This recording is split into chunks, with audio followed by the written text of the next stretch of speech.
for the PDP Uber candidate of Enugu State, Kwado Peter Mbah movement.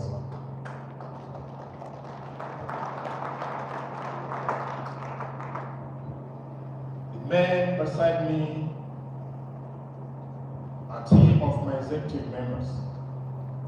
And just like William Shakespeare, the king of literature, said, the world is a stage, and every man has a role to play.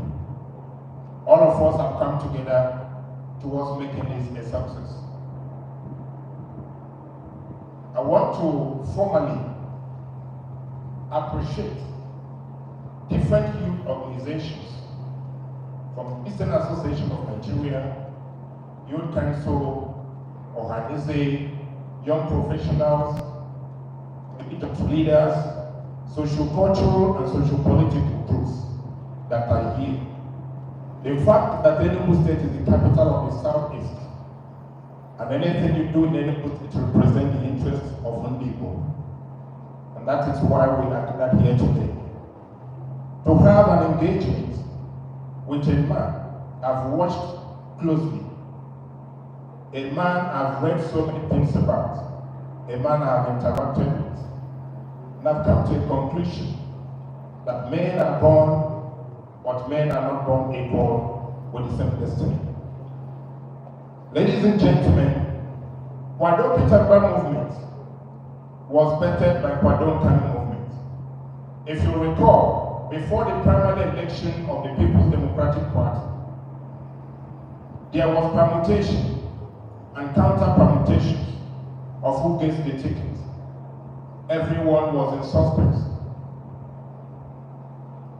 So many people bought form to contest under PDP.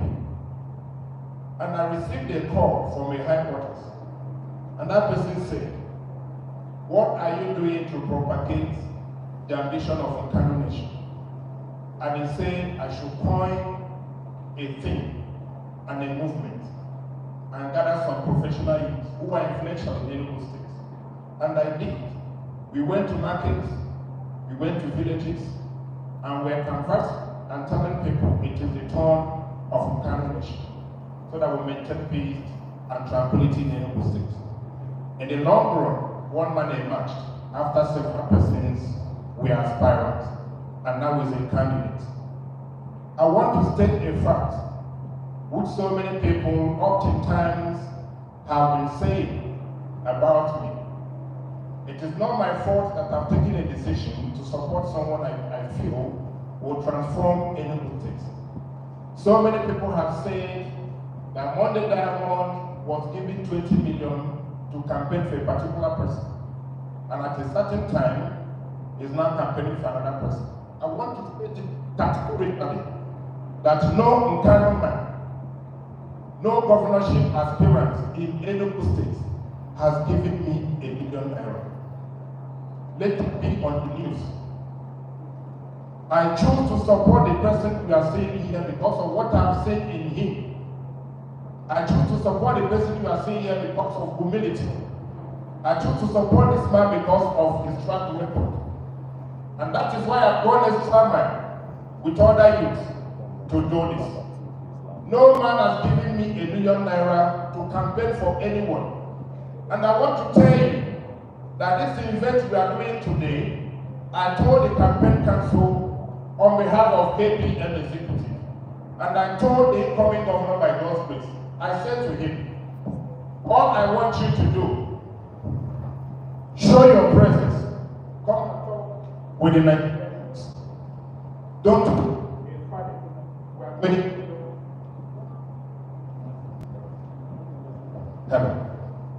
I told him, don't give us a farthing. I want to show you that we love you as a person. And I want you to know if actually the youth of Enugu State love you. And within 2 weeks, we've taken it upon ourselves to do this. Within 2 weeks of sleepless nights, canvassing for a man I know will make a change. Canvassing for a man I know will bring transformation in Enugu State. Even in time of economic crunch, even in time of COVID-19 era, even in time of insecurity in Nigeria. Since 1999, there has been a two-horse race in the presidential race. But this time, in our nation, it is becoming a three-horse race. But Enugu State is different. And that is why, if I could organize Kowo City debates, if I could organize Southeast debates, and if I could go extra mile to gather all students in Nigeria to organize national debates, and I took a decision to support an Nkanu man who is an exceptional leader, who started Pinnacle Oil with 3 staff, and today he can boast of over 10,000 staff is paid.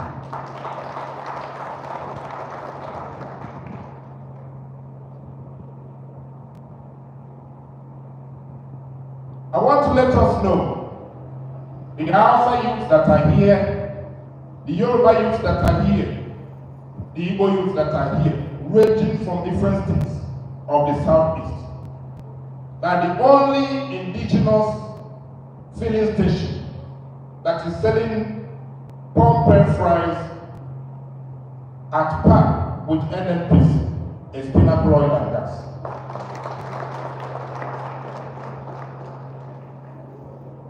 And I want to let you know that our decision to organize this event is to create a platform, very historic one, where Dr. Barrister Mbah will interact with the youth of Enugu State. He wants to ask you what you want as a youth. He wants to ask you what you're lacking behind as a youth. He wants to know your opinion. And this is the first time it's happening since the polity of Enugu State as it concerns global election, that a global candidate will volunteer his time and cancel every other opportunity and every other engagement to come and interact with the youth. A lawyer by profession, his deputy is a lawyer by profession. You will attest to me that by God's grace, by the ascension of these 2 men as governor and deputy, Enugu State will have legal rectitude, legal leadership, legal governance, devoid of nepotism, devoid of where you come from. On that note, ladies and gentlemen, if you love me, if you love KPM, if you're a good Nigerian youth, I want you to buy into the brand of Dr. Barrister Peter Mbah.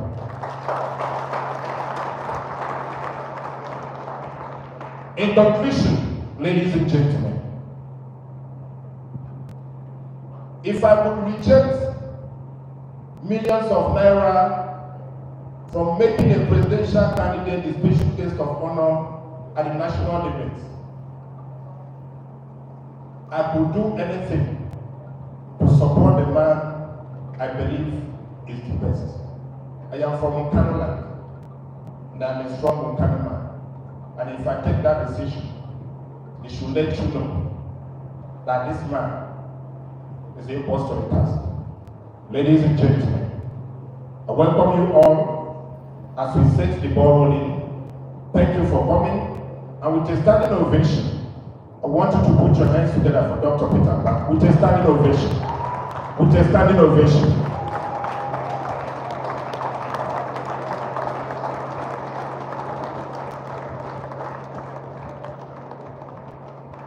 If you don't know things about him much, he read even in Nigeria, he read in the United States, he read in the United Kingdom. He has masters in several disciplines. He has several awards. And he came into the oil sector and transformed it. He became the captain of downstream sector. And that is why he's able to build the largest oil tank farm in the whole Africa. Long live Enugu State, long live Peter Mbah, long live Federal Republic of Nigeria. Thank you so much. Thank you. Monday Diamond Annie, the DG of the Kwado Peter Mbah movement. We will invite the rector of IMT, Professor Augustine Mweze, to welcome the governorship candidate of the PDP. Ladies and gentlemen, a round of applause for Dr. Mweze, the rector of IMT Enugu.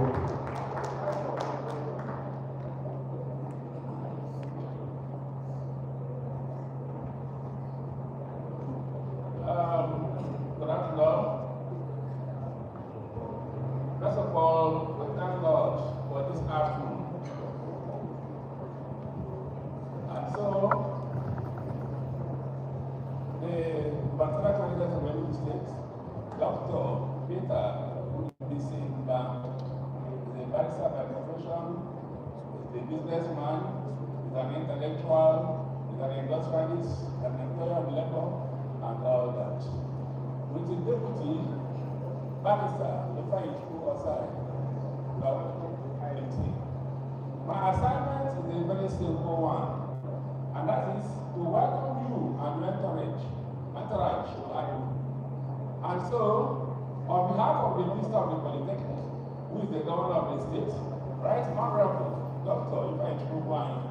on behalf of the chairman of the Governing Council and member of the Governing Council, on behalf of the academic board, on behalf of the management, on behalf of the entire staff and students of IMT, we welcome you to IMT.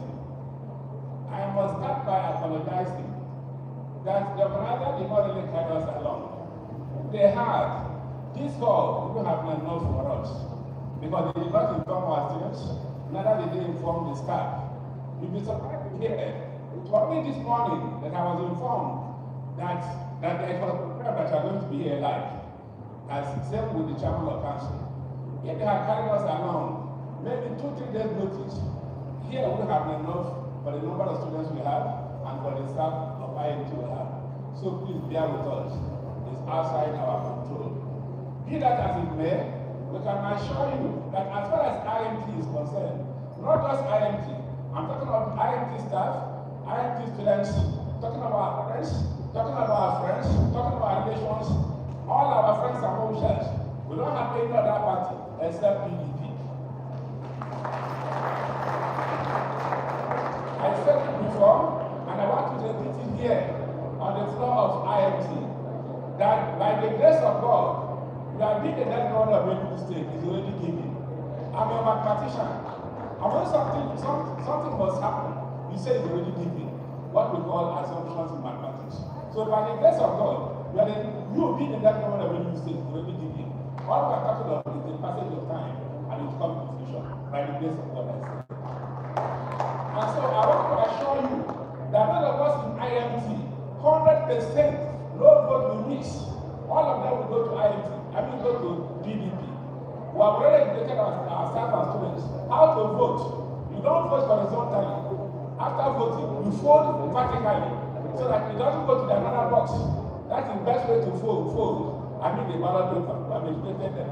And I can assure you, and I want to give that assurance, if you are campaigning elsewhere, leave IMT for us. We're already with you. And by the grace of God, we're already there. Why are we saying all this? The present governor of Enugu State, the records are there, has put the most benevolent governor to the IMT, most benevolent. Because if you have time, don't worry. When you come again on the working visit, now as His Excellency, you see things by yourself. Because he has really transformed IMT. Really transformed buildings, programs, equipment, network of roads, all of them. And we want you to continue from where you talk by the grace of God. So one more time, welcome. Be rest assured we are with you. Now, tomorrow, and forever. You are welcome. Ladies and gentlemen, a round of applause for the rector of IMT Enugu. Thank you very much for that very detailed statement. Ladies and gentlemen, a very special information just got to us a few minutes ago. In addition to the laptops and phones that will be going out to very lucky persons here this afternoon, the Grow Enugu Agenda Project has also pledged to support this initiative with 10 free slots for their training in programming and product design through its partners at the Enugu SME Center, a drive for the campaign of Dr. Peter Mbah. This announcement was pronounced to us by Executive Member of the Growing Agenda Project, Honorable Aris Chiloofia, who is also the DG of the Enugu SME Center and Special Advisor to the Governor of Enugu State on SME Development and Investment Promotion. A round of applause, please. Let us take a short music interlude before we move to the main item of the day. Thank you and sit tight.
Let's go among the Diamond and the DG of the Kwado Peter Mbah movement is close to us because we're about to get to the citation of the man we're here to talk about and to engage with.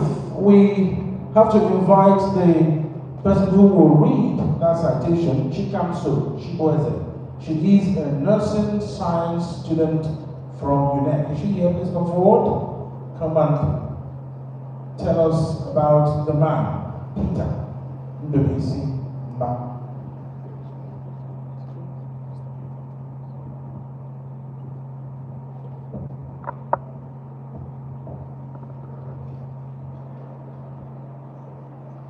Who is Dr. Barrister Peter Mbah? Peter Mbah is a native of Owo in Kano East local government area of Enugu State. A maritime lawyer of international repute, business magnate, public administrator, philanthropist, and politician. He is the Chief Executive Officer of Pinnacle Oil and Gas Limited, a leading indigenous oil and gas company in the downstream sector.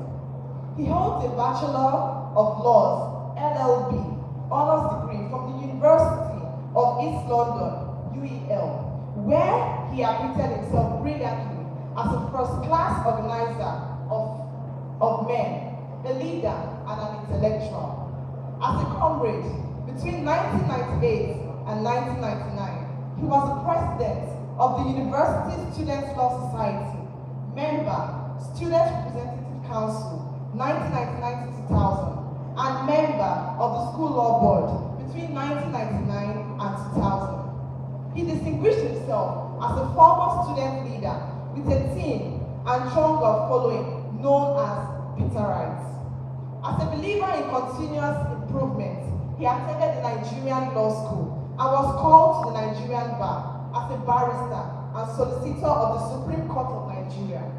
Thereafter, proceeded to acquire a master's degree in law, LLM, in maritime and commercial law from the Lagos State University in 2004. In the spirit of lifelong learning and education, being from the cradle to the grave, has continued to expand its boundaries of knowledge by participating in numerous academic and capacity building programs. Thus, acquired a Master's in Business Administration, MBA, from the IESE Business School, University of Narara, Barcelona, Spain. The Chief Executive Program at the Lagos Business School, Nigeria. A postgraduate diploma in Strategy and Innovation from the said Business School, University of Oxford, United Kingdom. Participated in a number of executive certificate programs, notably in Harvard Business School and Stanford University, both in the United States of America. A recipient of an honorary doctorate degree in political science from the Godfrey Okoye University, Enugu. Peter is a fellow of the Certified Institute of Public Administration and Management, CIPM, a member of the Nigerian Institute of International Affairs, NIIA, and the Nigerian Bar Association, NBA. Being defined by a passion for excellence, focus, creativity, and innovation, Mbah became eminent in both business and public service. In business, as an entrepreneur, venturing into business at an early age has many businesses. Peter Mbah Investments Limited, GIPL Industries Limited, Focus International Schools, Pinnacle Pointers, and his signature business, Pinnacle Oil and Gas Limited. A business which commenced in 2008 and has grown to become the leader in that sector, a position underlined with the recent commissioning of the university of the company's Ultra modern offshore petroleum product intake and offtake and storage facility in the Lekki Free Zone, the first of its kind in West Africa.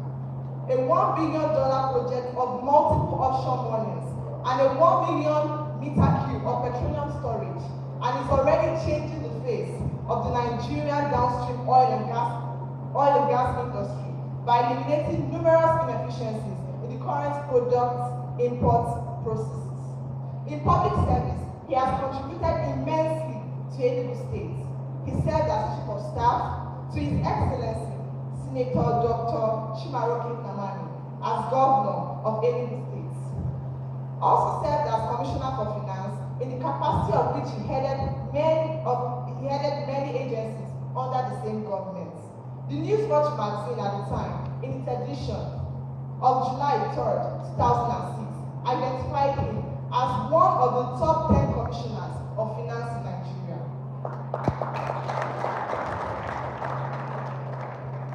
Founded Peter Mbah Foundation, PMF, a non-profit, a non-political, humanitarian-oriented organization aimed at improving healthcare and standards of living in rural communities. Established St. Cecilia's Memorial Hospital, or equipped to ultra-modern standards for effective healthcare delivery. He is married with a wife and children. Ladies and gentlemen, with a standing ovation, can we give it up to Dr. Peter Mbah? Thank you. Put your hands together for him. Dr. Barrister Mbah, they just forgot to add that he built and donated an auditorium of this size to Godfrey Okoye University. Put your hands together. He is the governorship candidate of the People's Democratic Party, PDP.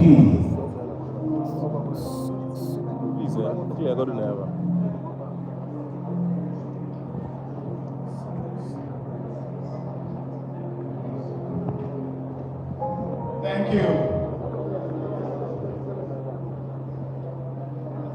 Thank you very much.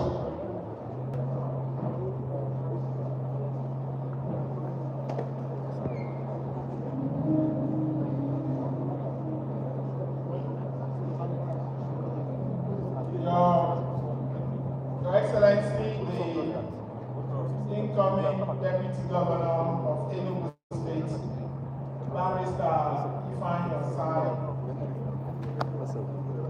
the chairman of IMT governing board, the rector of IMT,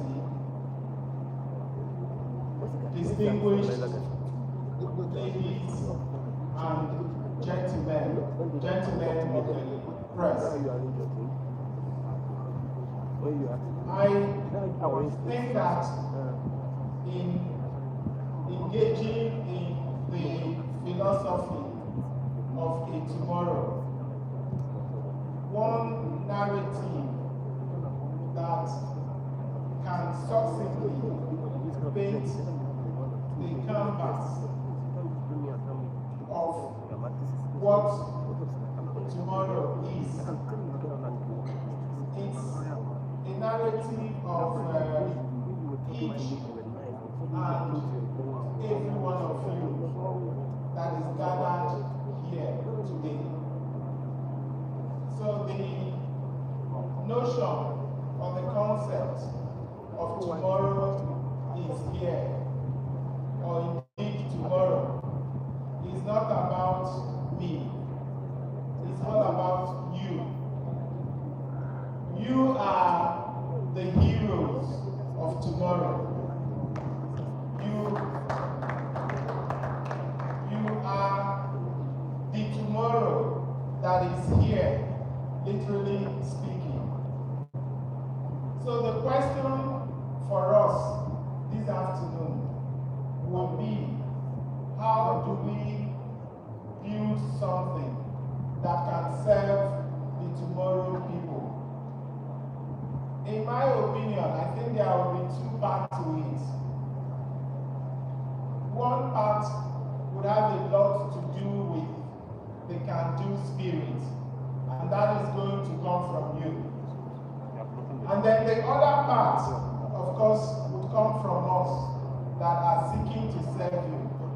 And that is, how do we create an environment that offers you an opportunity to flourish and to thrive.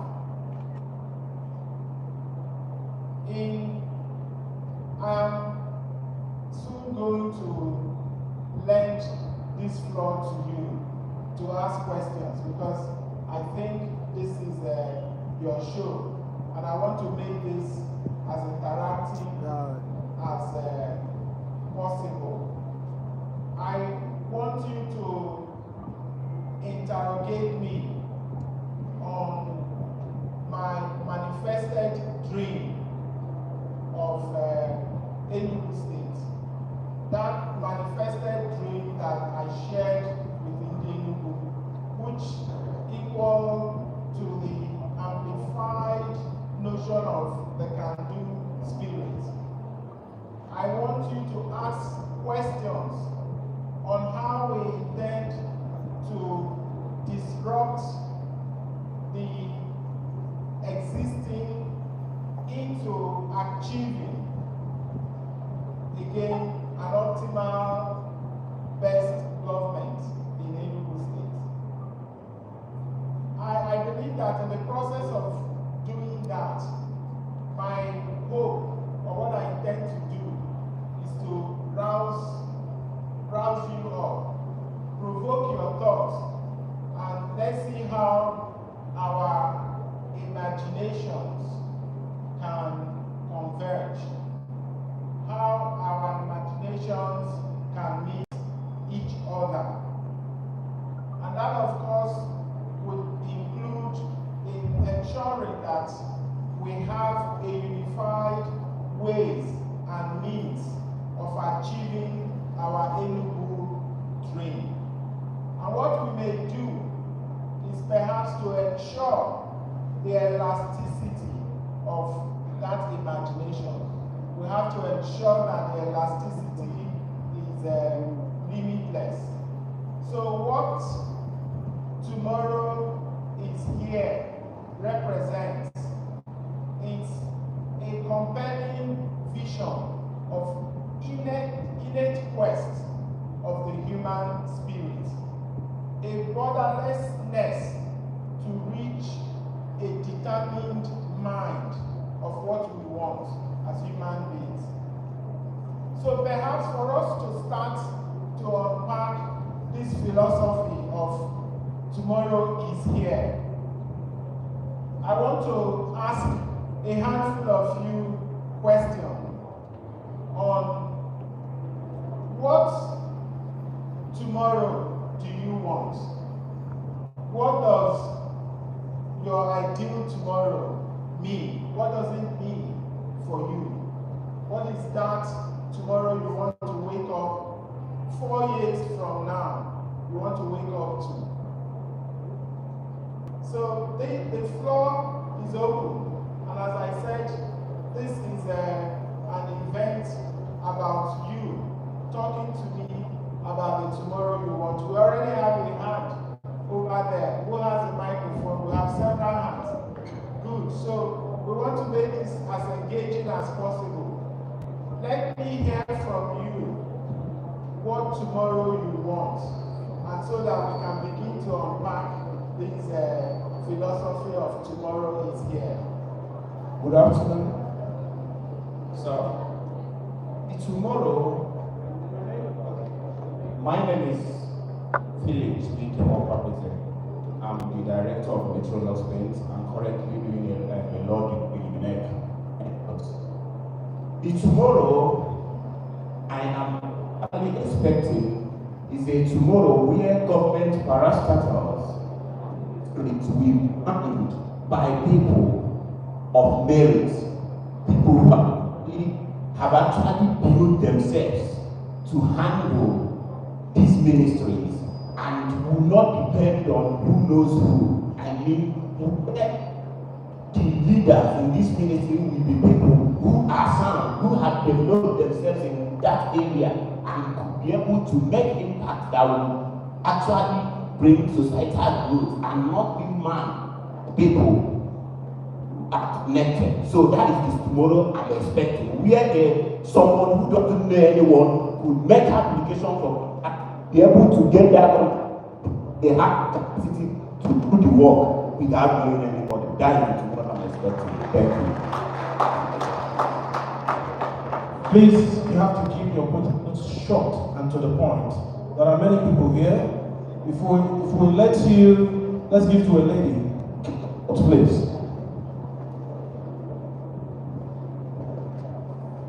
Thank you very much. My name is Mbah from the Young Lawyers Forum. The tomorrow is here that we are expecting to wake up and see is that situation where a young person, a young lawyer, a young citizen will wake up and expect to see that future which he or she had dreamed of. Because from the adage that says, young people are the leaders of tomorrow. By then you don't give them that opportunity to be heard, that opportunity to belong to the society, that opportunity to help their people. I don't think they'll feel belong in the society. Thank you very much. Can I This side. Let's take it to the other side. So let's be balanced. Let's have some balance. Okay, let's have some people from here. Good. Questions? Right. I see your hand.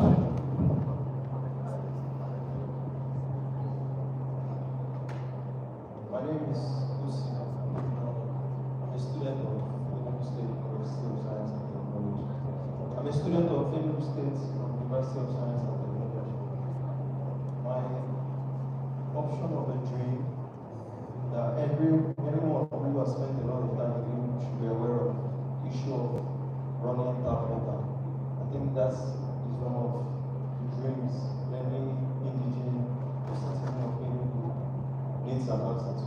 What problems of water? So water is a very essential so maybe Good enough. The lady should speak up.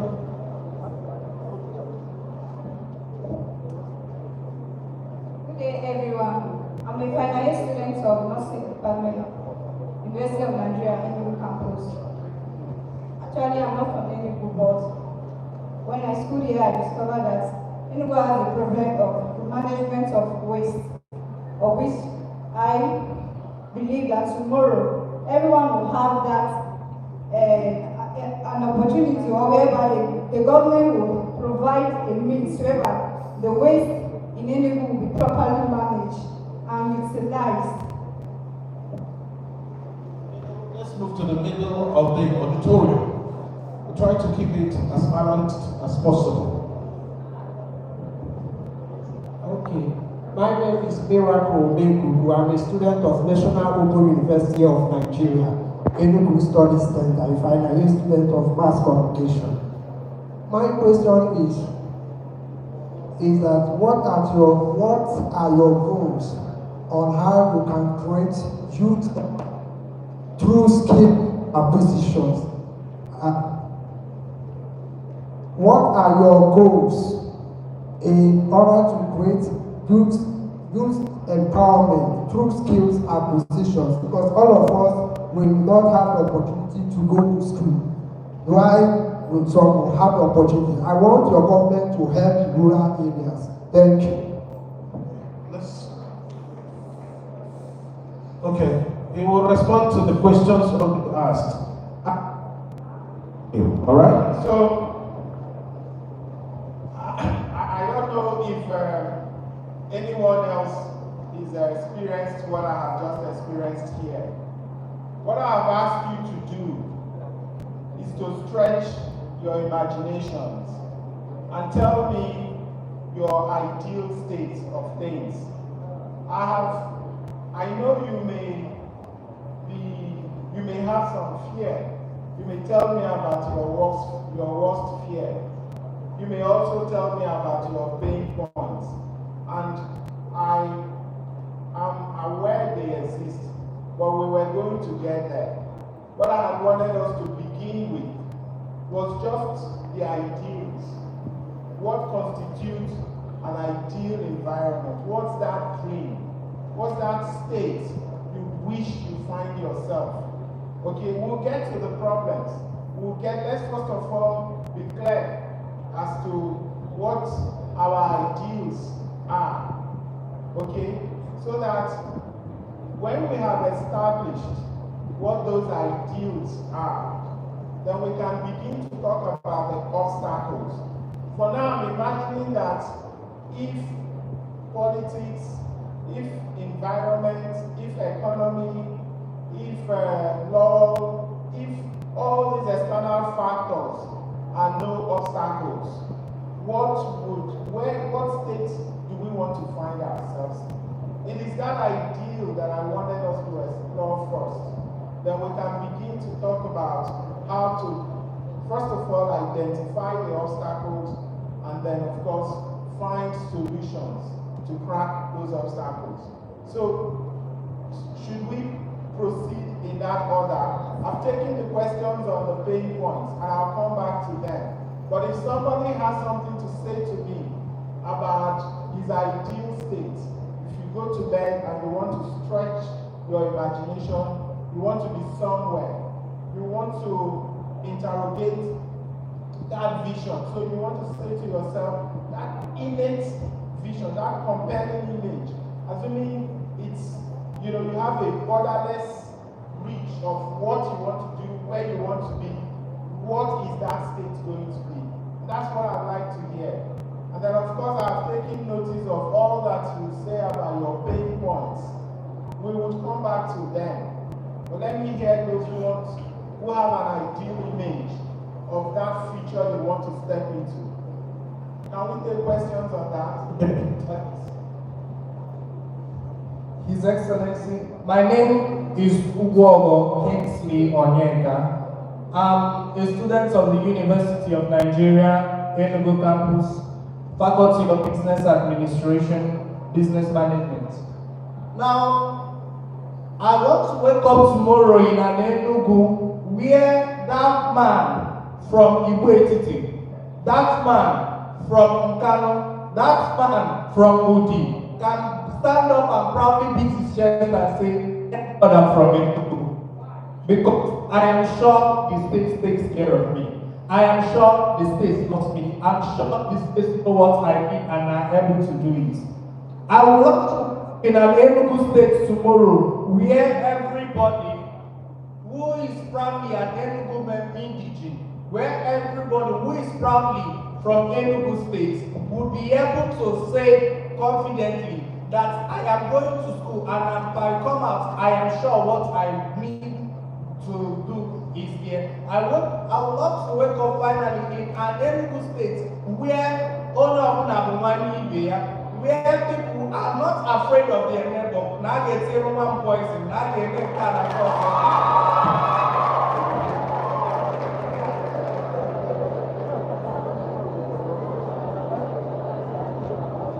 Good afternoon, everyone. My name is Chibina Vitalis. I'm a student of University of Nigeria Enugu campus.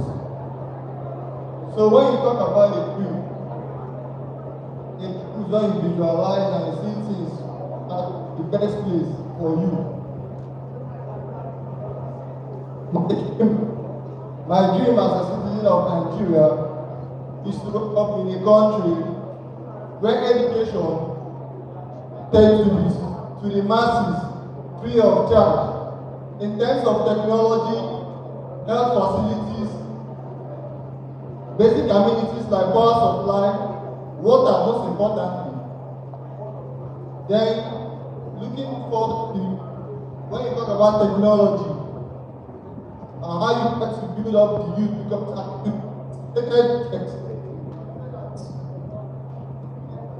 it's more about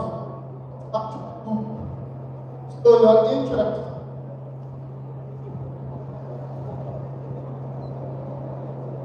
Thank you, thank you. Let's give the mic to another person who has a question. Okay, coming to that side, we'll drop balance and use.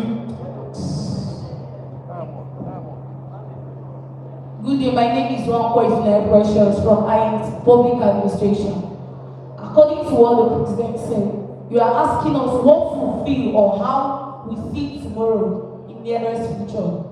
Each every one of us here has his or her own dream, ambitions, and he or she wants to acquire in the nearest future.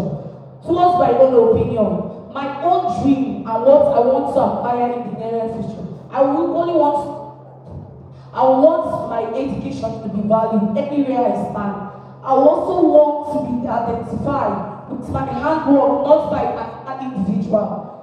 Thank you much, sir. No, yeah, okay, we'll get three. Okay?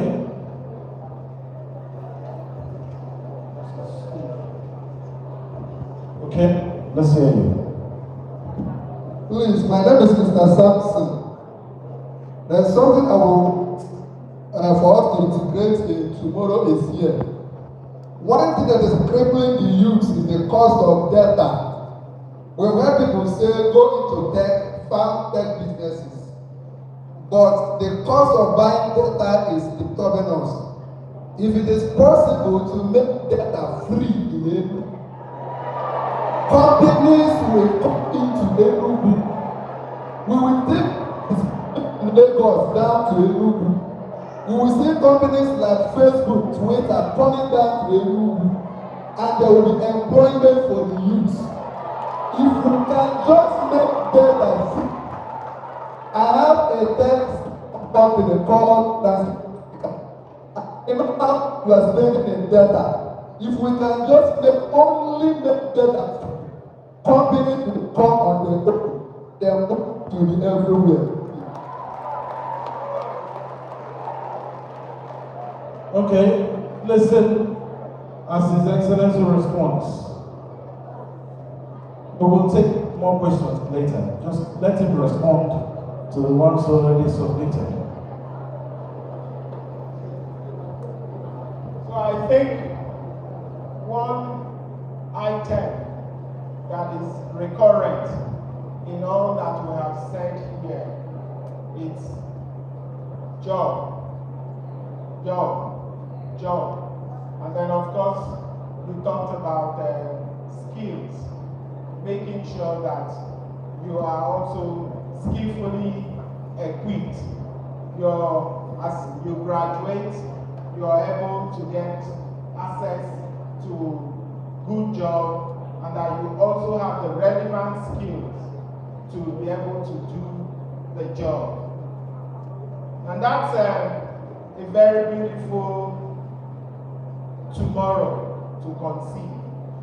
And frankly, while we talk about tomorrow being here, is essentially because of the plans we have to address some of these challenges, the obstacles between you and those ideals that you're able to conceive. Now, the plans we have in terms of skill takes from being a private sector economy to a public sector driven economy to a private sector driven economy. What that means is we are on a mission to make Enugu State the preferred destination for businesses, investments, tourism, and of course living. And of course to do that, to attract constructive investment, whether it's in the public sector or the private sector, it requires a robust, a large market and a vibrant workforce, right?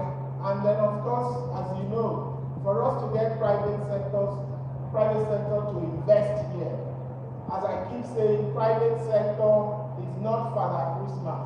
There are key enablers that we want to see in order for them to invest here.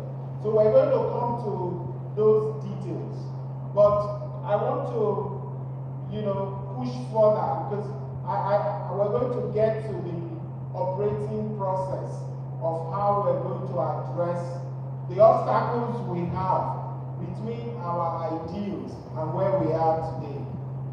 But I want to interrogate further. Okay, so we want to have great jobs.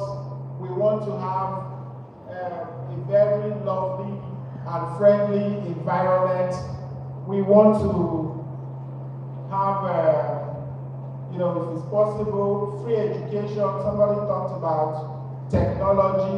I heard someone mention technology, which, having access to technology or indeed embedding technology in all that you do.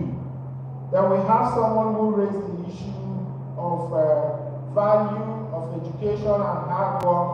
And then the last speaker talked about free data and how free data would enable massive private sector participation.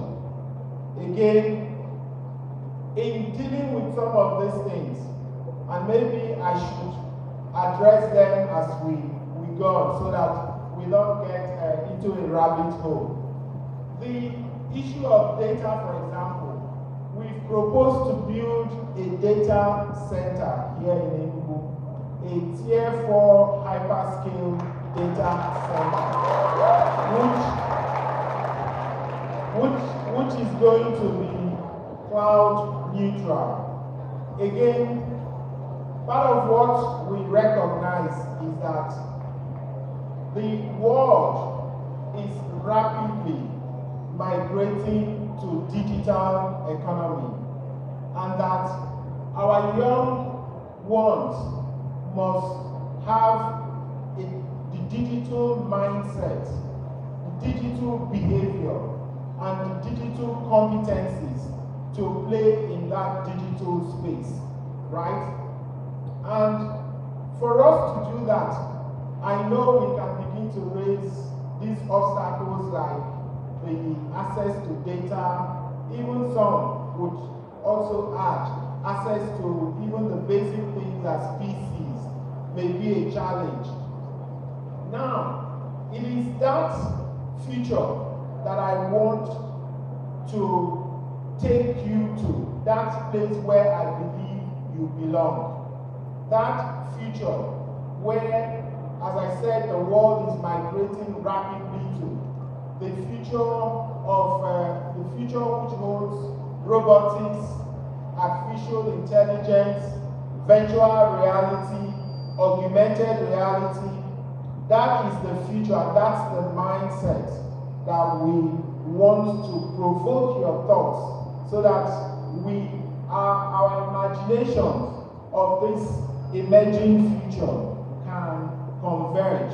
So we can all be together, taking you into that future where you may not necessarily come out of school and be wondering whether you need to go and get a shop at a waiting or new market, but believing that we're so globally interconnected that with your phone you can actually set up a shop and you can be connected to the entire world. It is that future, that tomorrow, that I want to rouse you up to get into with me.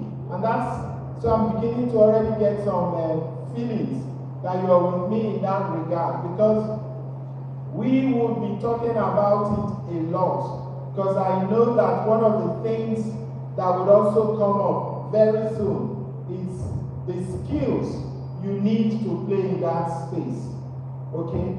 And that's something we have also addressed in our social charter within the Enugu, where we've proposed to have innovation incubation centers. So we're going to have clusters and hubs where our young people would have no restriction to data. They would have access to data. They would have access to high-speed internet. They would have access to 24-hour electricity. They would have water. They would have the workstation to enable them explore their full potential, to realize that potential, that thing that is in them. And I know that we're dealing with a generation of smart people, a generation of skilled people, people who can challenge themselves, and if they have that opportunity to flourish, they can provoke their imagination, their thoughts, and reach for the sky. And I'm glad that we're already thinking about that future and we're in it together.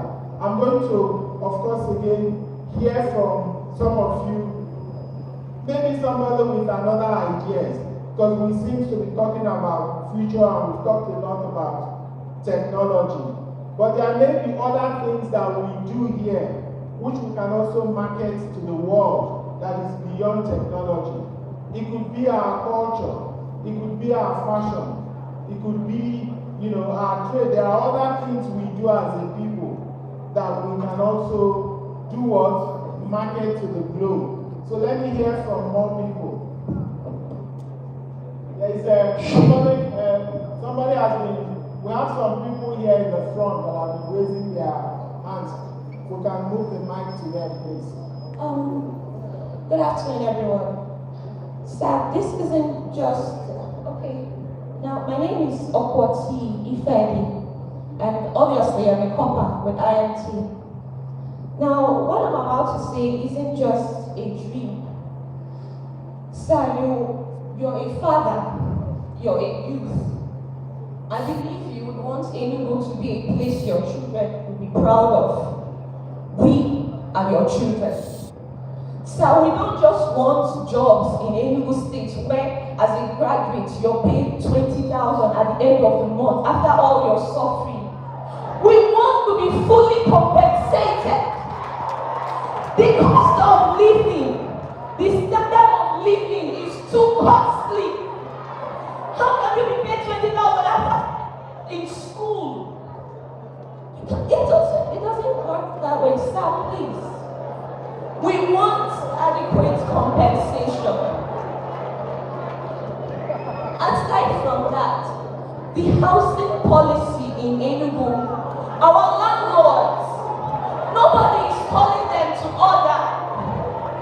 As a student, you want to rent a self-con. You're paying $150 for rent. The landlord is telling you to pay $100,000 for lawyer fee. You're paying $100 for caution. You're paying $100 for management. You're paying $100 for agents. At the end of the day, for a self-con, you're paying $600,000 there. Where the money is? Where the money is? Sir, excuse me. Sir, please. We don't just want you to tell us what you're going to do. Give us a promise here and now. We want you to give us your word that if we vote for you, this is what you're going to do for us. We want a better Enugu for our children.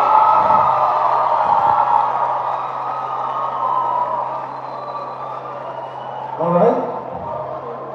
At the beginning of the program, I said the youths must be outspoken. If you're not outspoken, nobody will hear you. Reverend Moyo.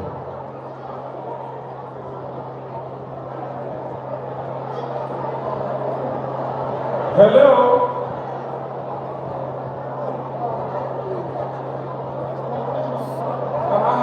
Please can I have your ears?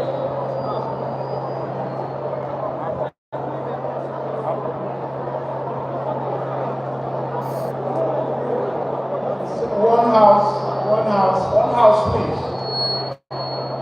Thank you. My name is Bishop Collins Chinedu Moyo. I represent a religious constituency. And presently we have some of the largest churches in the world in Nigeria.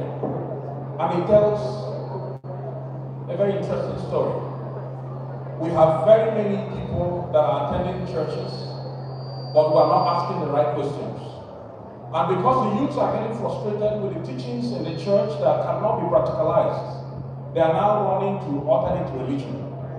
And we are hearing people talk about Okite and talk about certain things that are not applicable. And we ask ourselves, does Okite exist in America? Did it make Mark Zuckerberg a rich man?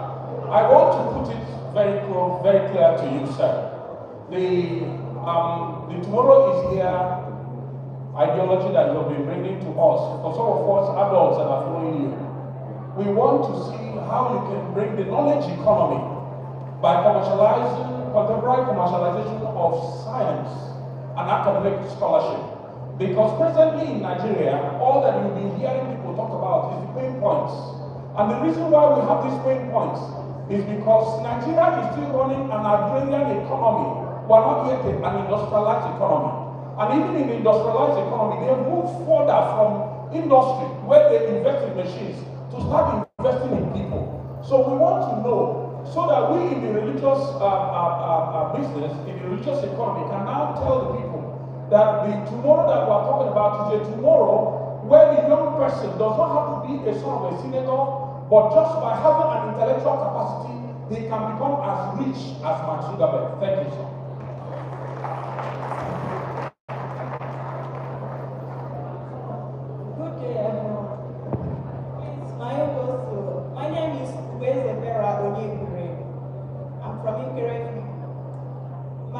My goes to farming aspects. Please, I want you to please look into the farming aspect, especially we that are based in the village, that farm. Most times, there is no support for farmers. There are people that are willing to work, but they don't get support. We don't get the necessary things we need to improve farming sector in this Enugu state, like the machineries that can help us do the agricultural farming easier for us and make us get our products the way we should. Please, this aspect I beg you to please look into it. Thank you.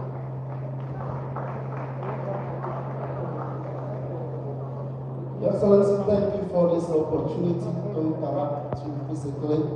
You've given us opportunity to air our view on the kind of Enugu state we want.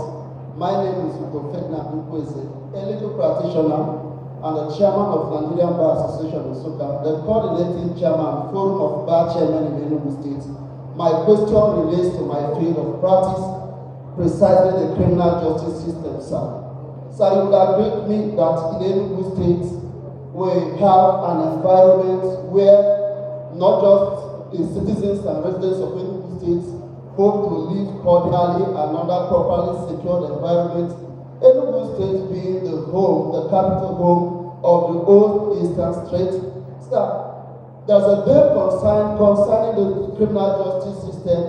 Can we have an Enugu State where a Nigerian citizen will be arrested on a criminal allegation and in record time investigation is carried out and then the case is tried and justice is reached in record time? I say these things, sir, because there are 1,001 teachings of Enugu State who are in prisons today on uninvestigated cases. The time, the future, and the potentials of Nigerian youth and that of Enugu State residents are being tarnished under false detection. investigated matters. If you give us access, sir, under your administration by the special grace of God, can we have quick access to criminal justice? Thank you, sir.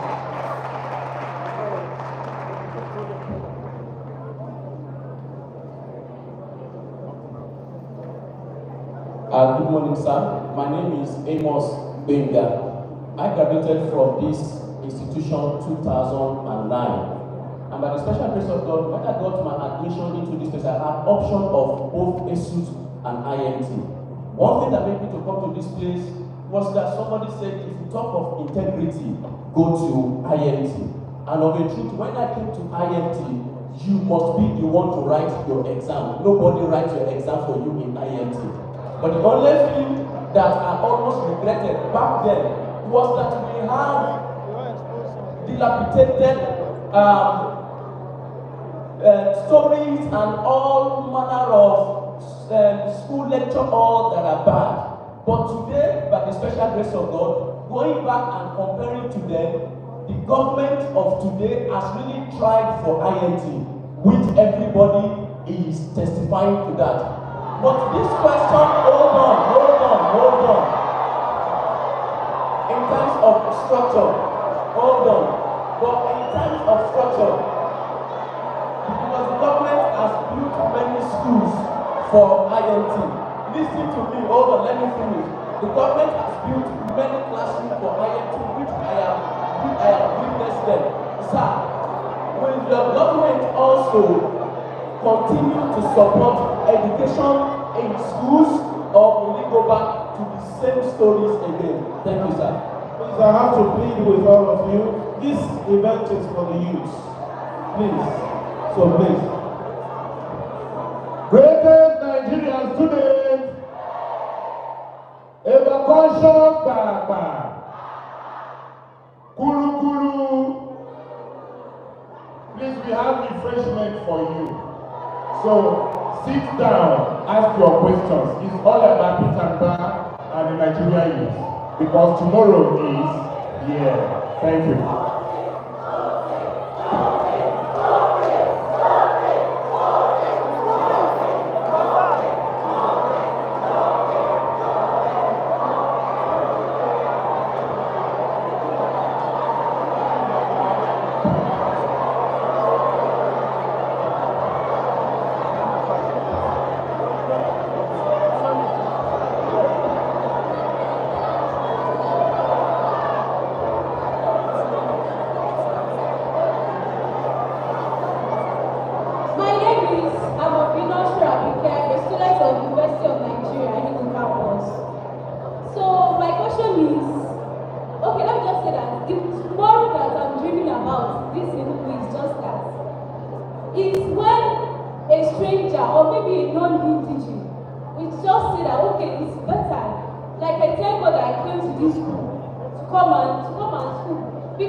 Great Nigerian students, unintimidated Nigerian students, my name is Chukwu Hamlet. Your Excellency, sir, I heard you say that in the acronym tomorrow is here, that we are the tomorrow. Please, we want an Enugu state whereby after swearing you in to office, that will not become yesterday, where we will keep it tomorrow to the end of your term. My Excellency, sir, please, we want a level playing ground between the degree and the HND holders. The environment is not conducive. After spending 5 years, one will tell you that there is disparity between HND degree. Sir, can I tell a story? No. We went to Abuja. Please calm down. We went to Abuja for a national debate. A national debate in Abuja for tertiary institutions in Nigeria. IFT was represented with only 2 polytechnics and about 40 universities. An ex-future president of one wonderful university stood up and said that the 2 polytechnics should be disqualified because we are not from the university. The judges said no, that we should participate, that if we can match the standard of the university. Your Excellency, can I proudly tell you that out of the 47 wonderful universities that came for this competition, IFT stood its ground. He was the champion of the national debate in Nigeria, which I was part of and I was the first speaker. Please, we want to ask again. In Enugu State, let's start from Enugu. Can there be a level playing ground between HND holders and degree holders? Can it be about your certificate and not certificate? Thank you.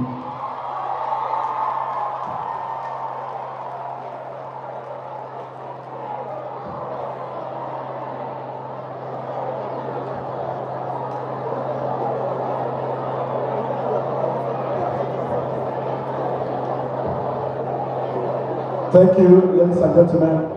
His Excellency, my name is Ayo Robert Charles. When you come to Enugu State, in one tenure, we have 4 years. So please, I want to ask if there is any possibility in one of the 4 years, 1 year, inside that 4 years, there will be a non-interrupted energy supply. With this, I'm coming. With this, industries can boost. I want to market. If you want to buy a good shirt, good clothes, it must be made in Italy. Is it possible that it will be made in Enugu State? If you want to buy shoe made in Enugu State. If that is possible, sir, please tell us and look into it. Thank you. All right, he will respond to the questions and we'll come back for more, please. Let's settle down and listen to him. Thank you. Sir. Thank you very much. Thank you for those great questions. Let's be clear. What we're doing here today is for us to start to unpack the philosophy of tomorrow is here. So when we talk about tomorrow being here, it presupposes that today is what expired, right? It presupposes that we have to, the state, the lay of the land is shifting rapidly, right? The state of affairs, the way we've done things in the past, and the way we continue to do things up to today, may have served out its purpose. It means that some of the modules of the things we're doing today, they are no longer able to serve us optimally.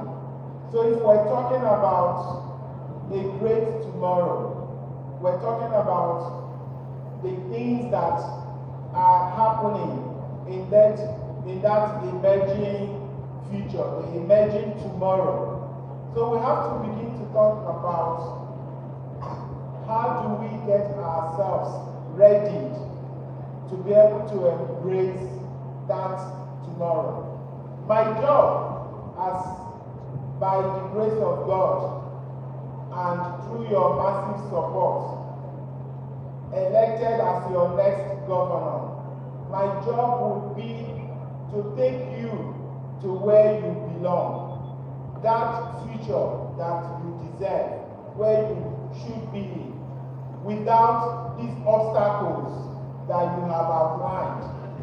We have stated exhaustively in our social contract, in our manifesto, the programs we have across all the sectors you've mentioned.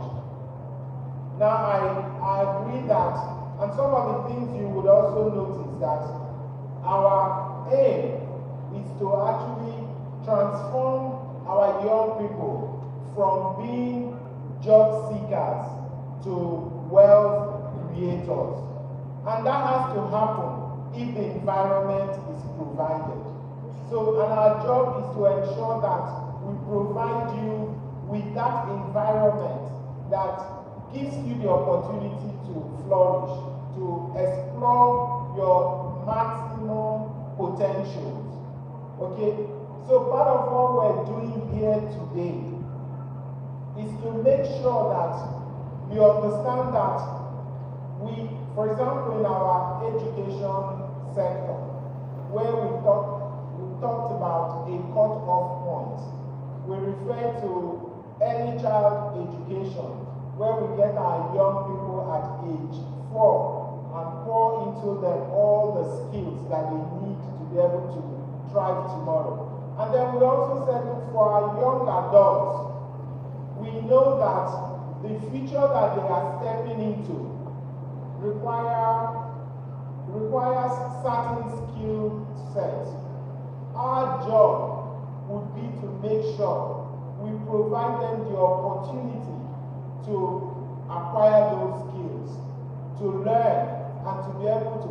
And you know, what skills are we talking about? We're talking about technology. Technology. It's what provides these bundles of opportunities that we're talking about today. So there is no part of our lives that technology has not disrupted. And if we have young people that we're going to throw into the job market in a few years' time, our duty as a government is to ensure that those young people are skillfully equipped to deal with that emerging future, and that they're able to play in the various spaces. So we're talking about space like the fintech, the e-commerce, the cybersecurity. You know, there are a lot going on in the digital space. And the question is, our young people, are they digitally transformed? Do they have the digital mindset to play in that emerging future? Of course, we can spend the whole day here dealing with mundanities. But I tell you that we have solutions to those mundanities. Whether the challenges is about electricity, you talked about running water, we have solutions to all those. And if you look at our manifesto, we've talked about some of the things that are quick wins for us, how we're fortunate that some of the things that ordinarily would take a long lead time, we already have this government providing us the platform for us to launch, to immediately hit the ground running. Like the issue of water. There has been an extensive investment by the current government such that it would take us less than 6 months to ensure that every household in Enugu could once you turn your tap, you have water running. It shouldn't be a luxury. It should be given. You should really be able to have that. There are not things you should bug yourself with. You should take for granted putting on your switch and having your light on. Those are not the things we consider as luxury. They are things that you need. But beyond the things that you need, we are going to take you to where you belong, to ensure that you get the things that you deserve. And that's why we keep talking about tomorrow, because we understand where the world is migrating to. And as a government, it is our job to create the platform for our young people to play in that space and flourish. I like telling this, so there's a story of an Enugu boy. This is just something that happened recently, who won an award by just developing a software. He participated in this competition where they had over 170,000 participants. And he came first. This happened in the Kingdom of Saudi Arabia. He developed a software called Y-Crypt. And I can see that ball in a lot of you here. A lot of you with so much potential, and all you're doing is looking for the opportunity to express those potentials. And our job as government is to provide you the platform to do that, to make sure that you have the skills. Somebody talked about science and technical education. So if you look at our manifesto, we have what is known as STEM education centers, which we propose to have across the 3 senatorial zones. STEM is science, technology, engineering, and mathematics. It's a comprehensive school we hope to have across all the senatorial zones, so that when we talk about these industrial clusters and hubs that we hope to attract to Enugu, we would also have the relevant skills to service those industries. Because jobs and indeed investors, they are not Father Christmas. They want to come to an environment where they have vibrant workforce, where the workforces are relevant, the skills of those workforces are relevant to their needs. And it behoves us as those that you have elected to serve you, to provide that atmosphere for you to acquire those relevant skills. In agriculture, for example, don't forget that we have also mentioned that we want to unlock our rural economy. So what that means is that we're going to elevate the narrative on agriculture. So we're no longer going to be talking about agriculture. I heard somebody say something about made in Enugu. Our hope is to ensure that we have made in Enugu products here. So we're going to have special agro-allied processing zones across the 3 senatorial zones. So while we're going to pursue scaling up our activities in the agriculture sector, we are also going to be processing those produce. We will process them, we will package them, we'll market them and export them. So we will revamp agriculture for food and export. And those things we'll export will all be bearing what? Made in Enugu sign. Made in Enugu sign. So we would launch an industrial revolution here in Enugu. And that is why I said we would have, our task will be to transform you from being job seekers to wealth creators and employment generators. We can do that, and that is driven by the can-do spirit. That compelling vision of an innate quest of the human spirit. That's what we want to spark off in you, to believe in yourself. And our job as government will be to create that opportunity for you to flourish. And that's what when I talk about our imagination converging, our imagination coming together to dream, to have that Enugu dream, where we can also be playing in the robotic space, in the artificial intelligence space. Part of what we want to do, you may already know this, is to have a school of robotics and artificial intelligence here in Enugu. We're going to have a full school. All we're going to do there is robotics and artificial intelligence, where our young people will acquire the relevant skills they need to do what? To play in the emerging future. Because a lot of the existing things we do today, I'll give you an example. Our vehicular maintenance professionals, who of course we know that the skill set they have is mechanical, how to fix mechanical vehicles. We know today that most vehicles that are manufactured today, they don't come with mechanics anymore. They come with mechatronics features. And so for our vehicle mechanical professionals to be maintenance professionals to be relevant, they must, at the minimum, be ICT literate. They must be able to use the software that would enable them to plug into those new vehicles and to diagnose what is wrong with the vehicle and be able to fix it. So we need to take them from that manual space where they play into the emerging future space, which is embedded with ICT. So they must be all ICT literate.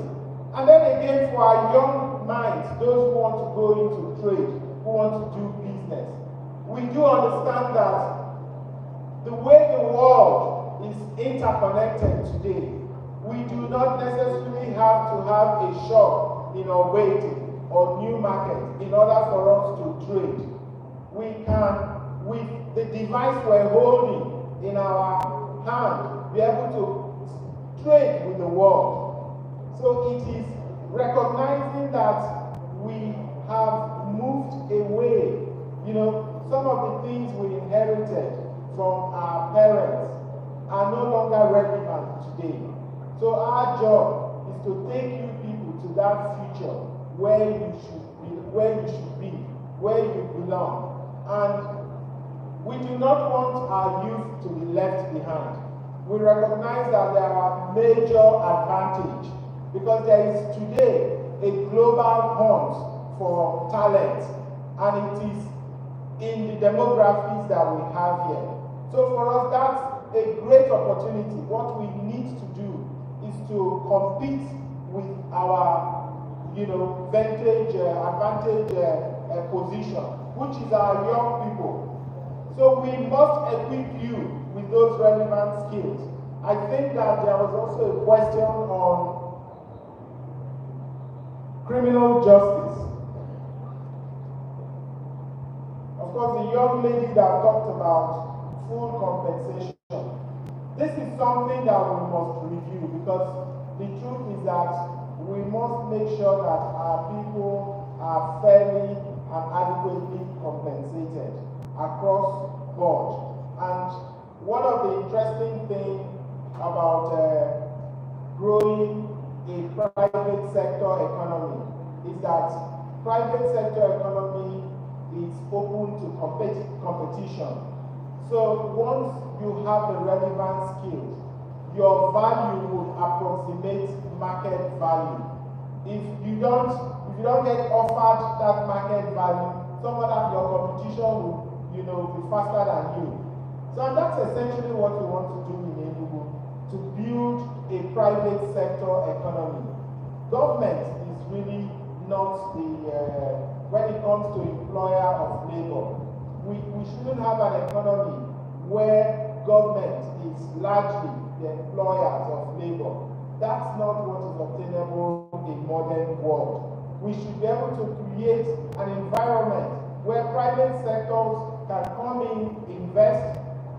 Our job as government will be to help them de-risk the investment flow. For us, we're going to have PPP initiatives, the private-public sector partnership initiative, that would make it attractive for these private sector investors to play in Enugu. And the way to do that, there are a couple of things that government must do. There are also key enablers, which relates to infrastructure. And of course, the ease of doing business. There are indicators, there are sub-indicators we would have to. And of course, talking about the criminal justice system and the enforcement of contracts would be one of those sub-indicators for the ease of doing business. There's no reason why we should not expeditiously treat people. We have always frowned at having people at their waiting trial, putting them in prison while it takes forever, and some of them spending the amount of time they would have spent if they had been convicted on a particular allegation. So certainly something we need to address. In fact, in our manifesto, we've proposed to digitize not just the administration of our court process, but also the court process itself. Making sure that the records of court proceedings are taken electronically. There are a lot of things we have proposed to do to strengthen that institution of government.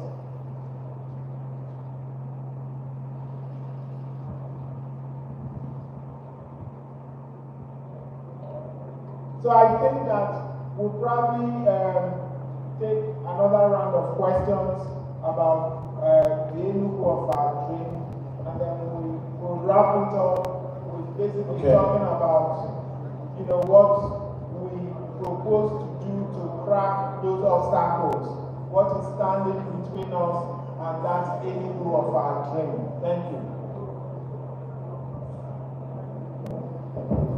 Good afternoon, sir. Good afternoon, everybody. My name is Mbah. I am from Umasin, Igbo. I came all the way from Nightman.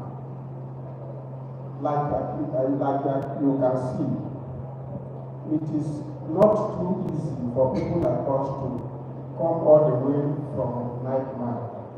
Based on the experience we are facing, or the intimidations, or any other things like that. But, sir, I want to see Enugu maybe by the time you are sworn in, that people like us, probably when I'm coming for second tenure, while you are having this kind of interactive section, the steps down there, there will be a place where people like us will roll our wheelchair without anybody helping us.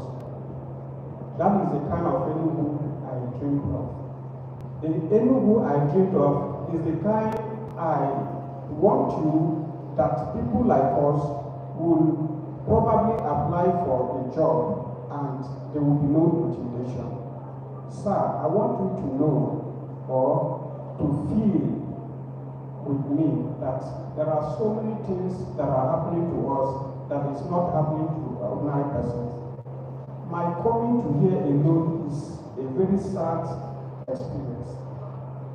Boarding on public vehicles, going to public buildings, if I may be allowed to tell you the experience I had recently when I was going to the bank, they refused that I will not take the other side of the bank, the security side, to the banking auditorium. The man decided to back me up. On the process of backing me, the electronics door is very, very narrow.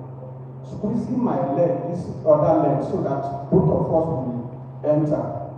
I had a sharp pain because I am still carrying a artificial implant. That kind of experience, if it is in advanced country, is not supposed to be like that. There should be a place where people like us will follow or pass through to the banking auditorium. Sir, please, I also want to use this opportunity to tell you or to plead with you, if you can give me this benefit, get me a prosthesis, an artificial leg, sir. Thank you, sir. All right, it's asking for ramps and buildings to enable those living with disabilities. Not just like that can still be said today. Security is really, really deteriorating. Thank you.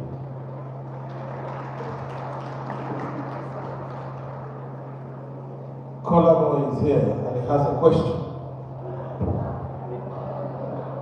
Good afternoon, sir.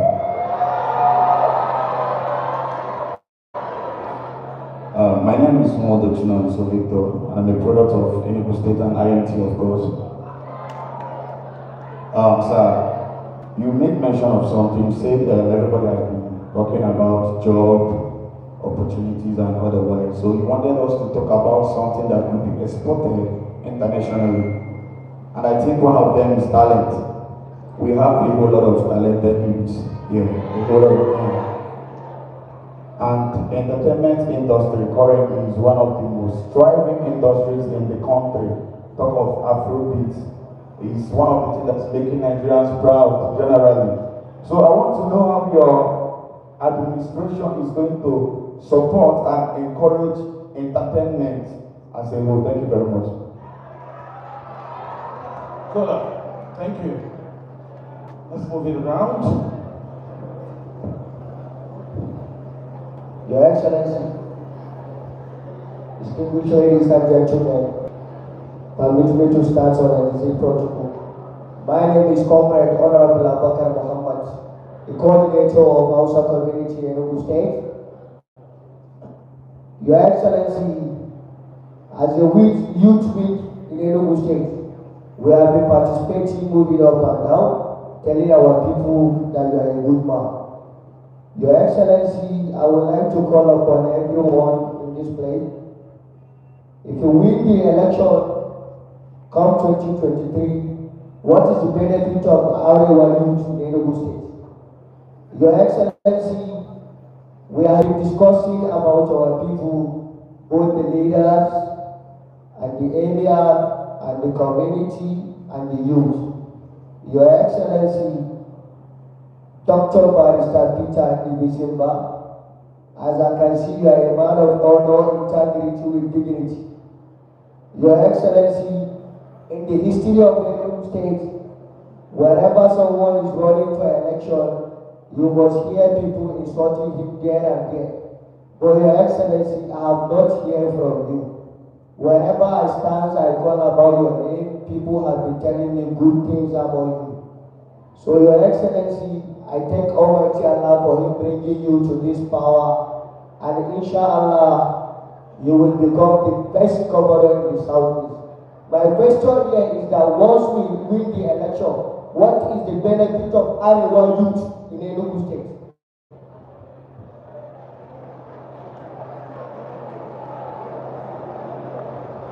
My name is Chimeze Chiagoze. Okay. I want to emphasize on the kind of pollution we have in Enugu State. I don't know whether anybody has taken a walk past this Ababa Bridge.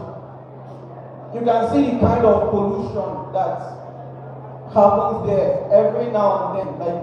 Like the state of the road is something else. It's very like you won't be crying walking on the road because you're stepping on dirt and all sorts of fields.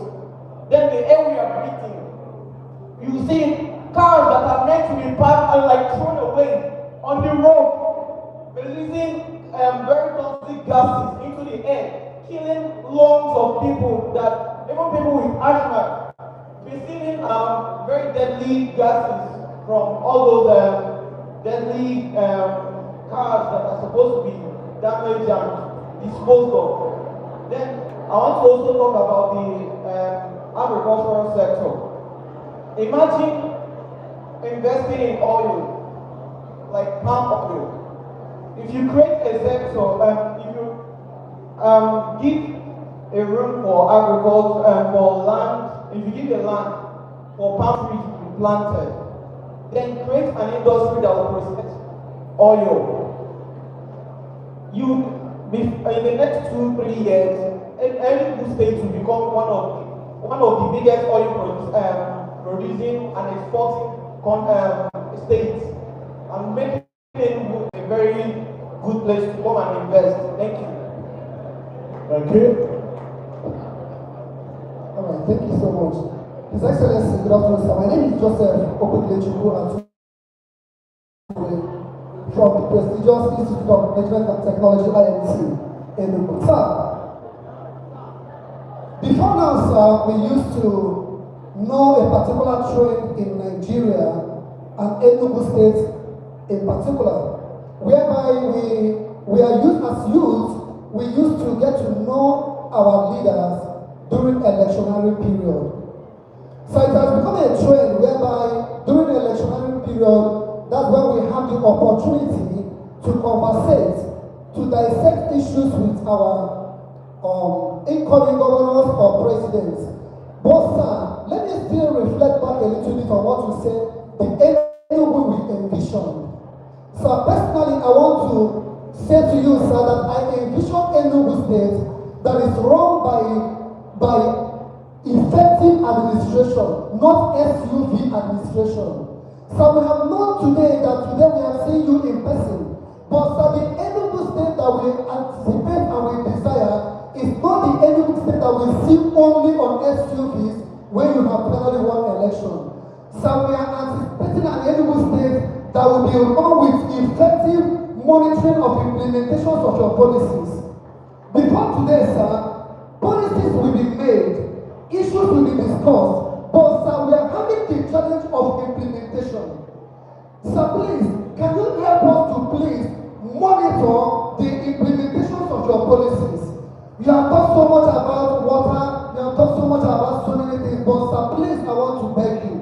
The Enugu that I personally and I believe the thousands of youth under this auditorium want to see is that Enugu state where the executive will be fully involved. They will be actively involved in monitoring the policies so that it will not be diverted. So let me say this as I submit.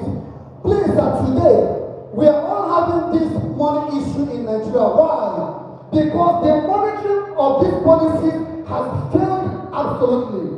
Nobody is monitoring the managers of the banks. Today we are all suffering. So please, I beg you to get involved. You and your wife, please monitor the implementations of your projects and your policies. Thank you so much. Please walk with the mic. You have just 1 minute to ask your question. You have to ask just one question, please. We'll just take one more question. Okay, good afternoon, distinguished and special guests and fellow students here. My name is Ms. Khadija Mutumayo. I've been following the presentations and the questions, and I'm surprised that no one has really mentioned anything about the issue of brain drain in the country. I know this is actually a nationwide issue, but Enugu State is not exempted from it. In the year 2022 alone, we have a total of about 13,000 health workers leaving the health facilities.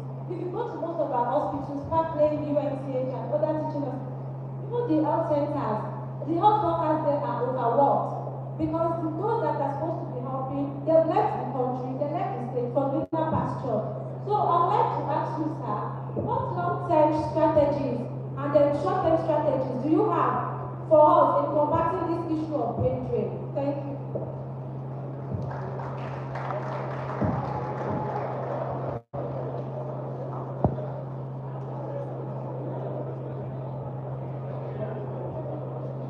Good afternoon, everyone. My name is Dixie Precious Kosochukwu, and I want to ask if I want to buttress about scholarship for students. It's majorly known that many of us in tertiary institutions, including IMT and rest, there have been high of school fees, and many students have been finding it very hard. Their parents have been finding it very hard to pay their school fees. So I would like to ask, would there be opportunities of scholarship, not just for Enugu students, right, but for people that are also, like for everyone that are students. Now I want to also talk about the road. The roads in Enugu are really bad. Would there be improvements on it? Would there be good ways to pass? Thank you very much. Okay, just want to take the... Good day, sir. Good day, Ultimators, Nigerian students and the youth. Okay, I want to say something. Last August, my brother got a scholarship. Okay, let's say this way. I think the government is trying. It's not like they are trying, but they are doing something. Just that it's not getting to the masses. I would say that you are not doing anything. You are trying, you are doing something. Just that the link to the masses is very, very poor. Let's say you want to share 10 laptops now. When they share it, it must be people from the person's place. Let's say the way you are from Kweto, I do say it's going to happen. But let's say everybody from Okada will benefit. The rest will not benefit. It has been happening. It happened to my family. That's why it's hot in the world. So what I'm trying to say now is that you create a link. Let's say this is Enugu is 17 local government. Then it should be every representative from the 17 local government. When you want to share anything or if there is any opportunity that comes out, you should not do those people. And then it will lead reach to the villages. And from there it will get to everybody and we'll have a better Enugu state. Thank you. Let's carry everyone along. It's okay. We are done. Thank you. Thank you very much for those questions. Can I just ask, how many of you here have read my manifesto? Raise up your hand.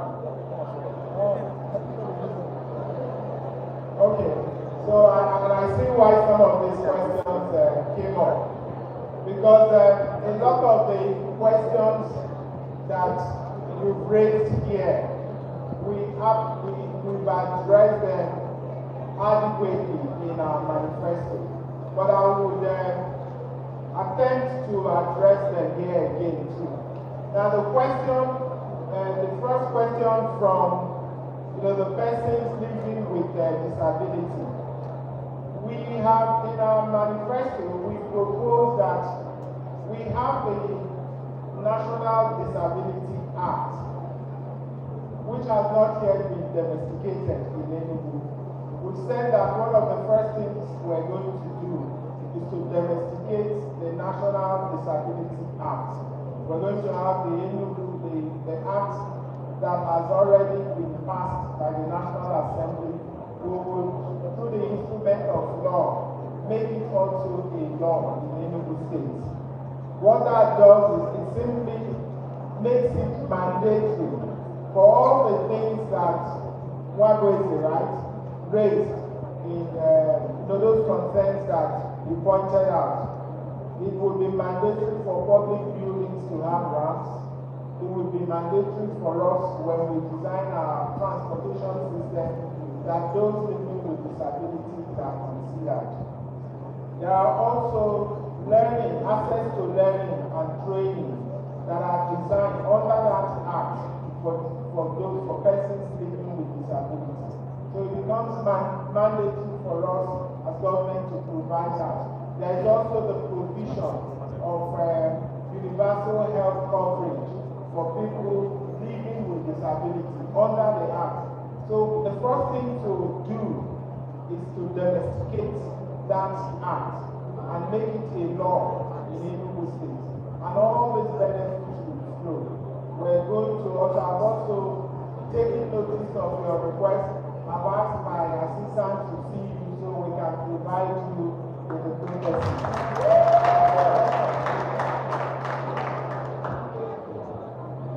So Okema talked about the issues of security. Now security is also an area we're very concerned about because we believe that you cannot have sustainable development without security.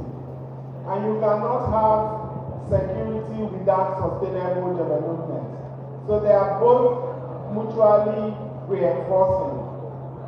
And we have plans to address security. We already, in terms of how security is in our state today, I'm sure you know that Enugu State is adjudged the most secure and peaceful state in the country today. But we're not going to rest on our oars. We're going to build on that. So we have developed kinetic and non-kinetic approaches to the issue of security, where we intend to tackle youth unemployment and poverty. And once we've done that, once we've created the level of employment we want to do in our rural areas, because we have plans to unlock our rural economy, designate our rural areas into special economic zones, where we open up those hideouts where those hoodlums basically breed and launch from. We're going to open those hideouts and we are going to create access roads to our farmland. We're going to have feeder roads to our communities. Once we've done that, once we're able to get our young people productively engaged, we would have addressed 70% of the security challenges we have in the country, in the state. And of course, we also agree that it is beyond Enugu, it's a national problem. But we want to make Enugu a safe haven for the people living in Enugu State. And of course, in the kinetic approach, we are going to strengthen our community policing. We're going to also deploy technology to gather intelligence, to be able to identify, pursue, and defeat the hoodlums. We're going to do that using what? Technology. And so we understand the importance of security to everything we've talked about. Don't forget that ours is to attract private sector to the state, and of course, one of the key sub-indicators of the ease of doing business is infrastructure and security. And we must provide those. We must make sure that the state is secure. We must also make sure we provide those key infrastructures because they are the key enablers for investment flow to the state.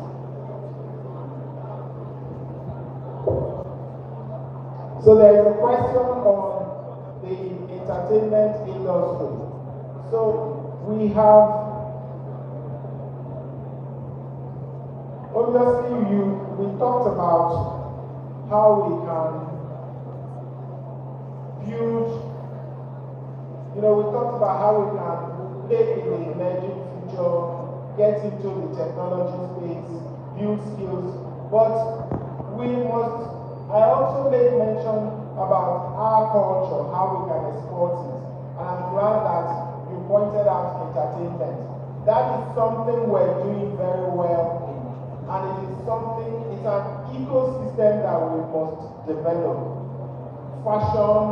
The fashion industry, the music industry, the photography, those are areas where our young people are doing incredibly well. And it is for us to engage them, have a discussion with them, and see how this can become a major hub where we can export these things and generate huge revenue. So this is one area that we need to work with the actors, the players in that space, to be able to strengthen and make a lot of money from. This is an ecosystem that we're certainly interested in, just like we're talking about technologies.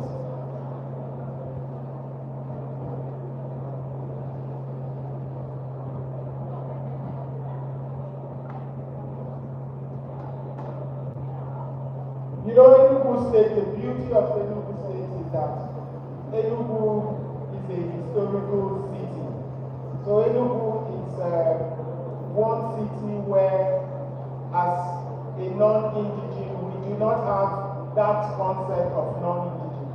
We welcome everybody in Enugu because of the historical nature of Enugu. Enugu has continued to play host as administrative headquarters since the 20s. So we have people from Arewa, the Yorubas, the Sheki, people from all parts of this country whose great-grandfather, parents were from this place. So they have planted their roots here. So we treat them as people from Enugu. So of course the Arewa youth, we're going to continue to support them, we're going to integrate them, we're going to make them feel at home. They know that what we are renowned for in Enugu is our hospitality. We don't treat anybody here as an alien. We welcome them, we embrace them, we give them equal opportunity to thrive.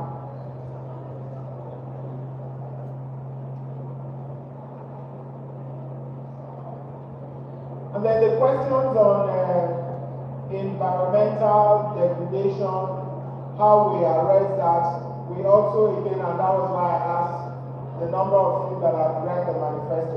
But I must encourage you, we have soft copies. I'm sure the organizers have your phone number. I'm going to ask them to send the soft copy of our full manifesto, not the synopsis that perhaps is being handed over. We have the full manifesto where we've talked about our plan on environment, the environment. It's an important part of what we do. The environment is so important, we must protect it. We already know what is happening in the ozone. There's a depletion of the ozone layer. We must do everything to protect the ozone, and if it means enforcing, and part of what we said we're going to do with those emissions from vehicles is to have an MOT assessment of the vehicles. So to all the vehicles that we have running in on our roads would have an MOT assessment and they must be road warning to ply our roads. There are ways to mitigate those pollutions, and we will put in place those mitigants. The monitoring and implementation of our policies, our programs, and our projects. Again, I ask that you look at our manifesto. What we have done, we've basically gone beyond your expectation. We said, look, beyond constituting a budget implementation and monitoring committee, we are also going to incorporate the civil society organization as part of the members of the monitoring team. We're going to have a dashboard where you as a citizen will have access to. You'll be able to see what we do as government, how much revenue that have accrued to us as government, what we've used those revenues for, and how those projects are impacting you as a citizen. So you, at the comfort of your home, just looking at our dashboard, our government dashboard, you'll be able to see this. So ours would be transparent, accountable, and fund traceable government. So you will see everything we do, and it's going to be transparent. Now the importance of doing that is also somehow selfish to us, because if we have to attract global investments, if we have to attract ODAs and FDIs, the foreign direct investments and the overseas development assistance, we must do what? Have a transparent system. I have also pledged that I'm going to every quarter, not through delegation, but I'm going to every quarter speak to the people of Enugu State and give them account of my stewardship and open up the discussion for them to ask questions, interrogate the things we promised them to do and how far we fared on those things. That is what I have pledged to do. And of course, that is not without prejudice to the weekly press briefing you're going to get from my aides about the activities of government. So we believe that one of the greatest bequeathers of democracy is the infrastructure of communication. So we're going to use that to its maximum potential. Thank you.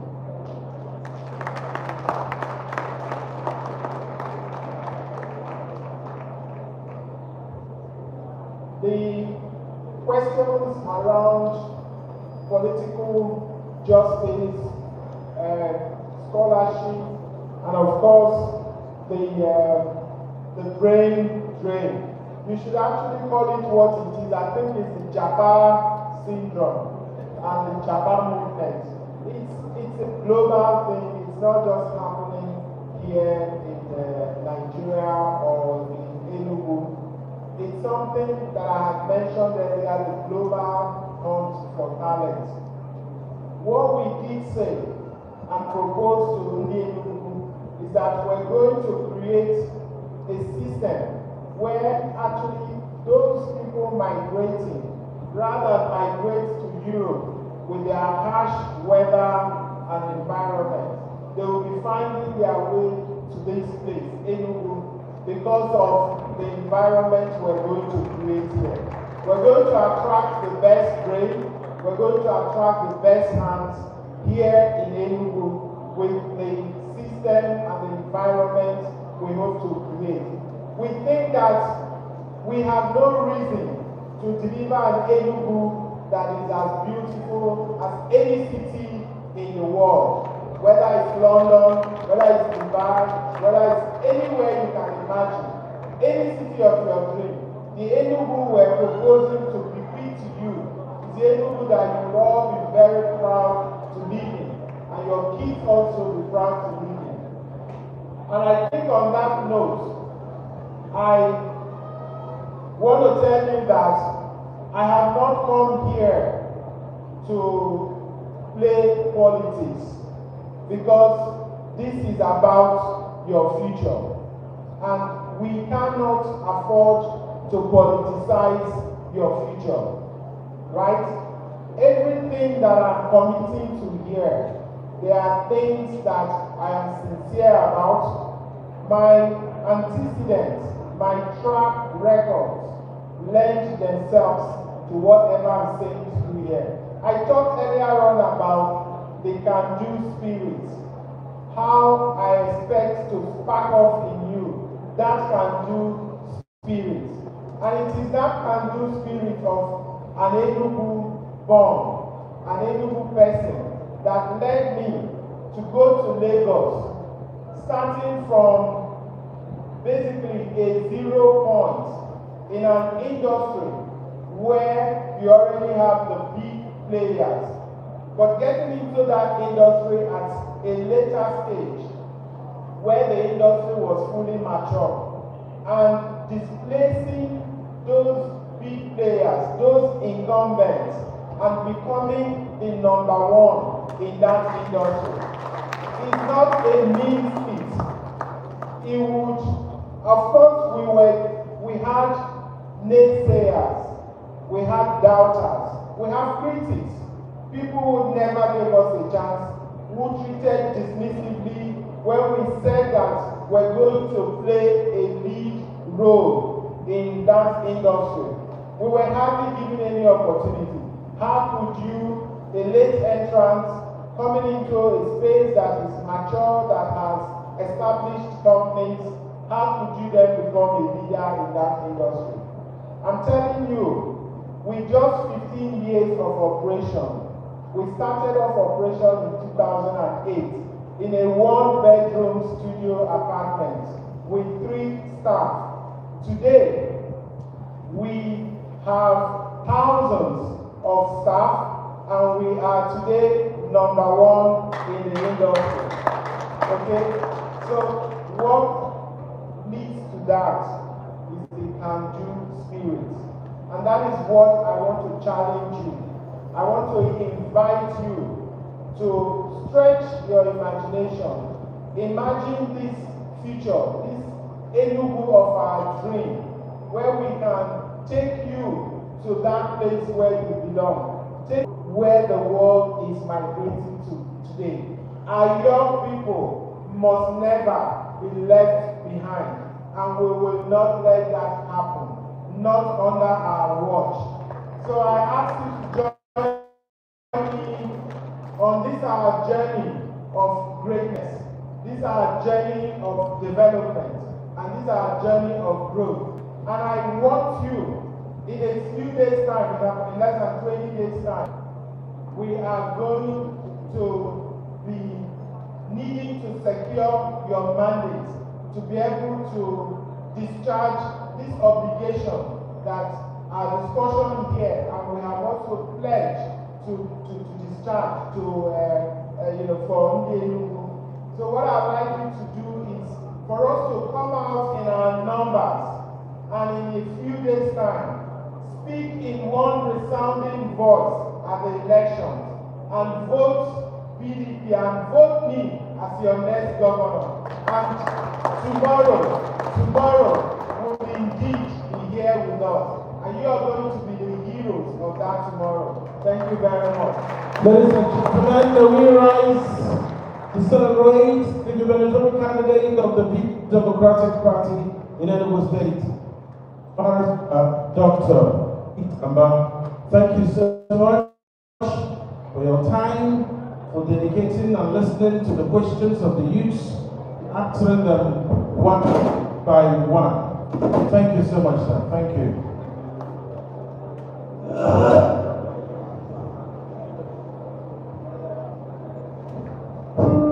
Ladies and gentlemen, kindly remain standing as the PDP gubernatorial candidate, Dr.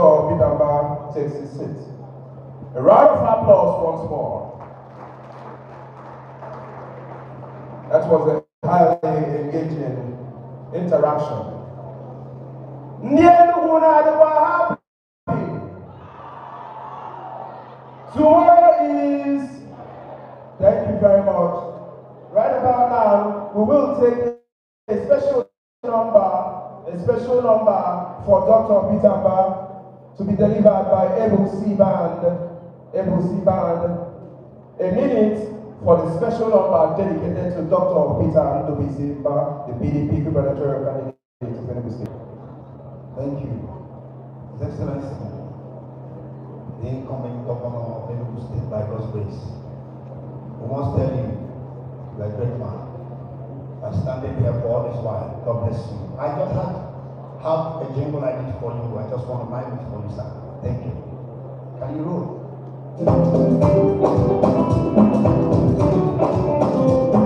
Enugu State, what is mega? Nothing mega. Peter Mbah, Enugu Garden Mozo, nothing mega. Enugu State, what is mega? Nothing mega. Peter Mbah, Enugu Garden Mozo, nothing mega.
Thank you. A round of applause for Able C. Ndị Enugu na-achị Ifukola boy. If you want to see Kola boy, make some noise. Alright, right about now, before Kola boy, we will take comedy performance from one of Enugu's finest entertainment exports to the world. Who can guess?